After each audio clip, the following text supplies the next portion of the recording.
देखिए जो हमारा आज का टॉपिक है कोऑर्डिनेट ज्योमेट्री से है। तो हम आपको इसके पिछले वीडियो में जो है कि कितने पॉइंटों के बारे में पढ़ना था वह सारे पॉइंट का जिक्र किए थे निर्देशांक ज्यामिति में। तो इसमें जो पहला पॉइंट था हमारा दो बिंदुओं के बीच की दूरी, ठीक है ना, distance between two given points, ठीक है।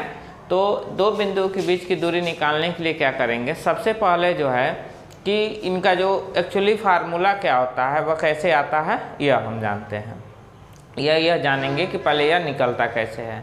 तो आइए सबसे पहले देखते हैं कि दो बिंदुओं के बीच की दूरी निकालने के लिए देखिए डायग्राम दिया गया है। इसमें से एक एक्सिस लिया गया है, जैसे देखिए यहाँ पे एक्स एक्सिस वाई एक्सिस, और ठीक है ना। तो यहाँ पे जो है कि देखिए यहाँ पे दो बिंदु P और Q ली गई, इन दोनों बिंदुओं के बीच की दूरी हमको निकालनी है। तो देखिए यहाँ से यहाँ तक जो दूरी है हमारी x1 है और यहाँ से यहाँ तक दूरी जो है x2 मानी गई है, ठीक है ना। और जो है कि यह दूरी y1 मानी गई है और यह दूरी पूरी y2 मानी गई है। तो यहाँ से यहाँ तक की जो दूरी होगी वह x2 माइनस x1 होगी और यहाँ से यहाँ तक की जो दूरी होगी वह y2 माइनस y1 होगी। तो आइए हम पाइथागोरस प्रमेय से सिद्ध करते हैं, ठीक है ना। तो पाइथागोरस प्रमेय से हम देखिए यहाँ लिखे हैं कि पाइथागोरस प्रमेय से इसमें त्रिभुज PQR लिए हैं, ठीक है ना। देखिए इसका पूरा एक निगमन जो है पिछले एक वीडियो में जो है कि बताया गया है कि किस तरह से इसका निगमन किया जाता है। तो यह सारे जो हैं एक इसका सिंगल एक वीडियो है जो इसमें हम इसके लिंक में डाल देंगे डिस्क्रिप्शन में। तो आइए पाइथागोरस प्रमेय से, तो देखिए पाइथागोरस प्रमेय से यह देखा जाए तो एक राइट एंगल ट्रायंगल है। तो राइट एंगल ट्रायंगल है तो हम लिखेंगे पाइथागोरस प्रमेय होता है कर्ण का स्क्वायर इक्वल टू आधार का स्क्वायर प्लस लंब का स्क्वायर, यही पाइथागोरस प्रमेय होता है। तो देखिए यहाँ पे कर्ण क्या है PQ, तो PQ का स्क्वायर, आधार क्या है, आधार जो है RP, तो RP का स्क्वायर और प्लस जो है QR का स्क्वायर, ठीक है ना, QR का स्क्वायर है। अब देखिए यहाँ पे इसका ही तो मान हमको निकालना है तो यह इसे छोड़ देंगे और RP, देखिए RP का मान जो है x2 माइनस x1 है, तो देखिए इसका स्क्वायर और प्लस इसी प्रकार y2 माइनस y1 का होल स्क्वायर। देखिए यह स्क्वायर है, इस पक्ष में भेजेंगे तो यह रूट में हो जाएगा, यानी कि PQ equal to in root यह हो जाएगा x2 माइनस x1 का whole square plus y2 minus y1 का होल स्क्वायर। देखिए इस दूरी को जो है कि d से दर्शाया जाता है, स्मॉल d से, तो स्मॉल d इजिकल टू हम लिख सकते हैं x2 माइनस x1 का whole square plus y2 minus y1 का होल स्क्वायर। देखिए दो बिंदुओं के बीच का दूरी जो निकालने के लिए मूल फार्मूला होता है उसको जो है कि इसी फार्मूले से निकाला जाता है। आइए अब हम इस पर आपको न्यूमेरिकल समझाते हैं। तो देखिए यह एक क्वेश्चन लिया गया है, कह रहे हैं कि 3,4 और 2,5 के बीच की दूरी बताइए। देखिए जब हम इसको सॉल्व करेंगे, ठीक है, तो यह जो बिंदु दोनों ली गई थी इसमें कोई बिंदु ले लेंगे और क्रमशः किसी को x1 x2 y2, जैसे मान लीजिए कि हम बिंदु 4,3 लेते हैं तो इसमें हम x1 मान लेंगे कितना 4 और इसमें मानेंगे y1 3। इसी प्रकार जो है 2,5 लेते हैं तो इसमें हम x2 मान लेंगे 2 और y2 मान लेंगे 5। कोई एक बिंदु लेकर के क्रमशः उसमें x1 y1 और x2 y2 मान लेते हैं। जो अभी हम फार्मूला बताए हैं वह d equal to in root, ठीक है ना, यह था x2 माइनस x1 का whole square plus y2 minus y1 का होल स्क्वायर। अब देखो x2 का मान कितना है यहाँ पे 2, तो 2 माइनस x1 कितना है 4, तो इसका स्क्वायर प्लस y2 कितना है 5 माइनस 3, तो इसका स्क्वायर। तो देखिए यहाँ पे यह -2 का स्क्वायर और प्लस 2 का स्क्वायर, माइनस का स्क्वायर प्लस हो जाएगा तो यहाँ पे हम लिख सकते हैं इन रूट 4 प्लस 4 r, यह हो जाएगा √8, यानी कि इसको सॉल्व करेंगे तो हम लिख सकते हैं d इक्वल टू 2 √2, ठीक है ना। अगर यह 2√2 नहीं समझ में आ रहा है तो इसको देखिए हम यहाँ पे फैक्टर कर देंगे 2 × 2, तो एक पेयर निकलेगा बाहर, √2 बच जाएगा। इसका जो मात्रक हम लिख देंगे या इकाई लिख देंगे, ठीक है ना। तो इस प्रकार से जो है कि कोई भी दो बिंदु दी गई है और दोनों बिंदुओं के बीच की दूरी निकालनी हो तो इस प्रकार जो है कि आसानी से निकाला जा सकता है इसी फार्मूले से, ठीक है ना। यह NCERT से क्वेश्चन था, ठीक है ना। तो इसी तरह से किसी भी दो बिंदुओं के बीच की दूरी निकाली जाती है, ठीक है। देखिए एक क्वेश्चन लिया गया है, इसमें कह रहा है x अक्ष पर वह बिंदु ज्ञात कीजिए जो बिंदु 2,5 और 2,9 से समदूरस्थ है।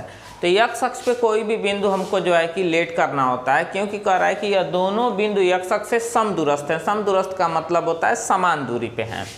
तो देखिए कोई यहाँ हम कोई x अक्ष पे जो बिंदु का निर्देशांक मानते हैं, तो माना यहाँ पे x अक्ष पर वह बिंदु इक्वल टू, यदि हम a,0 मानेंगे, ठीक है ना, क्योंकि 0 क्या होगा कि x अक्ष पे चली गई दूरी जो होती है 0 होती है, इसीलिए हम a,0 माने हैं। अब कह रहा है कि इस बिंदु से इन दोनों बिंदुओं की जो दूरी है बराबर है।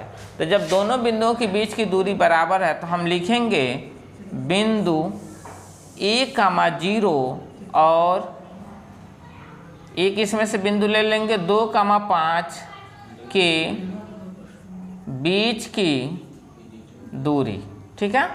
तो देखिए यहाँ पे यह दोनों बिंदु लिए तो इसमें हम क्रमशः x1 और y1 मान लेंगे, ठीक है ना। यहाँ पे देखिए x2 2 और y2 5।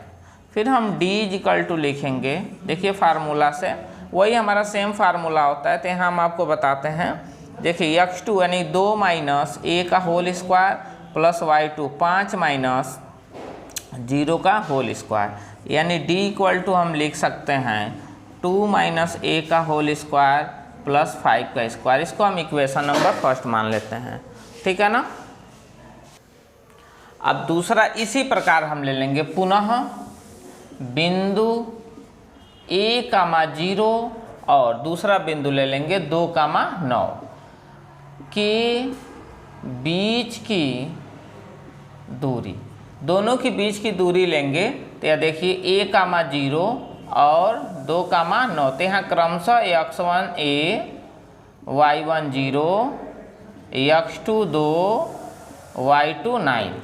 तो यहाँ इसी फार्मूले पर रख करके सॉल्व करेंगे तो x2 यानी 2 - a का होल स्क्वायर प्लस 9 - 0 का होल स्क्वायर। तो d = हम लिख सकते हैं 2 - a का होल स्क्वायर प्लस 9 का स्क्वायर। यह समीकरण नंबर हमारा 2 हो जाएगा, ठीक है ना।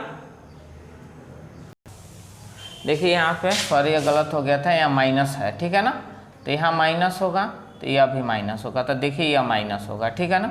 आले यहाँ पे भी माइनस हम लिख सकते हैं, ठीक है ना। तो देखिए यहाँ पे माइनस यदि हम कॉमन लेंगे तो माइनस का स्क्वायर जो हो जाएगा हमारा प्लस, और देखिए 9 का स्क्वायर, इसको हम समीकरण नंबर 2 मानेंगे, ठीक है ना। अब लिखेंगे समीकरण नंबर 1 और 2 से, देखिए 1 और 2 से क्या होगा कि कह रहा है कि दोनों बिंदु, इन दोनों बिंदुओं के बीच की दूरी बराबर है, मतलब कि a,0 से यह और यह दोनों समदूरस्थ हैं, तो यह दोनों समीकरण भी क्या होंगे, बराबर होंगे। इस नियम से हम लिख सकते हैं 2 - a का होल स्क्वायर प्लस 5 का स्क्वायर इक्वल टू 2 + a का होल स्क्वायर प्लस 9 का स्क्वायर। देखिए दोनों पक्ष जब आपस में बराबर होंगे, रूट है, तो दोनों का क्या कर देंगे, वर्ग करेंगे। दोनों पक्षों का वर्ग करने पर, दोनों पक्षों का वर्ग करेंगे तो रूट समाप्त हो जाएगा। 2 - a का whole square plus 5 square equal to 2 + a का होल स्क्वायर प्लस 9 का स्क्वायर। देखिए अब इसको हम कर सकते हैं 2 - a का होल स्क्वायर माइनस इसको इधर लाएंगे तो 2 + a का whole square equal to 9 square minus 5 square, ठीक है। अब देखिए यहाँ पे हम a square minus b square के नियम से तोड़ेंगे तो एक कोष्टक में a - b और दूसरे में a + b, 81 - 25। इसको सॉल्व करेंगे तो देखिए -8a = 56, यानी यह सॉल्व होगा तो a का मान जो हो जाएगा -7। तो हम लिख सकते हैं अतः x अक्ष पे उस बिंदु का जो निर्देशांक होगा वह -7,0 होगा। ठीक है ना। तो इसी प्रकार से सॉल्व करते हैं। कितना मिनट